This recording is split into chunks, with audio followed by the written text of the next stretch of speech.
Hi friends, welcome back to my channel. ఈరోజు నేను మీకు చూపిస్తున్న రెసిపీ టొమాటో ధనియాల చట్నీ. మనము టమాటా కొత్తిమీర చట్నీ చేసుకుంటాం కదండి. కొత్తిమీర లేకపోయినా ధనియాలతో కూడా మనం టమాటా చట్నీ చేసుకోవచ్చు. ఏ విధంగా చేయాలో చూసేద్దాం. టమాటాలు, పచ్చిమిరపకాయలు, ఎల్లుల్లిపాయలు, ధనియాలు, మినపప్పు, జీలకర్ర.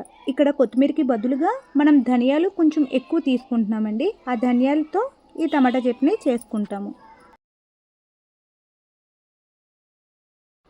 స్టవ్ మీద ఒక బాణీ పెట్టుకుని కొంచెం ఆయిల్ వేసుకుని పచ్చిమిరపకాయలు, ఎల్లుల్లిపాయలు, మినప్పప్పు, ధనియాలు బాగా వేపుకోవాలి.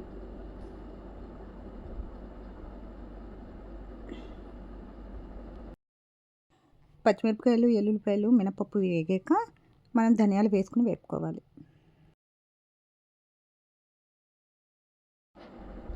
ఇప్పుడు ధనియాలు వేసాను, ధనియాలు కూడా బాగా వేపుకోవాలి. టమాటాలని ఈ విధంగా ముక్కలుగా కట్ చేసి పెట్టుకున్నాను. ఇప్పుడు వేగిన ధనియాలు, పచ్చిమిరపకాయలు, ఎల్లుల్లిపాయలని మిక్సీ జార్లోకి తీసుకుందాం.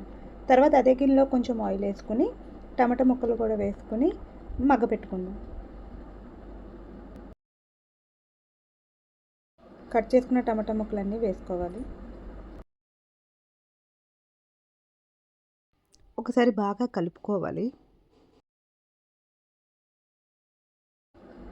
తర్వాత మూత పెట్టేసి టమాటా ముక్కల్ని మగ్గనిద్దాం. టమాటా ముక్కలు బాగా మగ్గాలి. దాంట్లో ఉన్న వాటర్ అంతా కూడా బయటకు వచ్చేసి ఆవిరైపోవాలి. టమాటా ముక్కలు బాగా మగ్గిపోయాయండి. ఈ విధంగా టమాటా ముక్కల్ని తొక్కల్ని వేరు చేసుకోవాలి. వేపుకున్న ధనియాలు, జీలకర్ర, ఎల్లుల్లిపాయలు, మినప్పప్పు, ధనియాలు ఇవన్నీ ఒకసారి రుబ్బేసుకుందాము. తర్వాత ఇప్పుడు మగ్గబెట్టుకున్న టమాటా ముక్కలు వేసుకుందాము. కొంచెం కచ్చా పచ్చగా చేసుకుంటే బాగుంటుంది.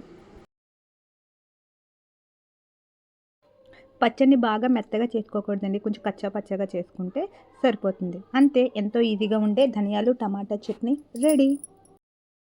ఈ పచ్చడి వేడివేడి అన్నంలోకైనా బాగుంటుంది, వేడివేడి టిఫిన్లోకైనా బాగుంటుంది, ఇడ్లీలోకైనా, దోశలోకైనా చాలా బాగుంటుంది. అందరికీ తెలిసిన పచ్చడేనండి కొత్తిమీర టమాటా పచ్చడి. కాకపోతే ఇక్కడ కొత్తిమీరకి బదులుగా ధనియాలు వాడుకున్నాము. కొత్తిమీర లేదు కదా అని టమాటా పచ్చడిని వదులుకోకుండా ఈ విధంగా కూడా చేసుకోవచ్చు. నేను ఇంకో స్టవ్ మీద ఇడ్లీ వేసాను. ఈరోజు టిఫిన్లోకి ఈ టమాటా ధనియాల చట్నీ.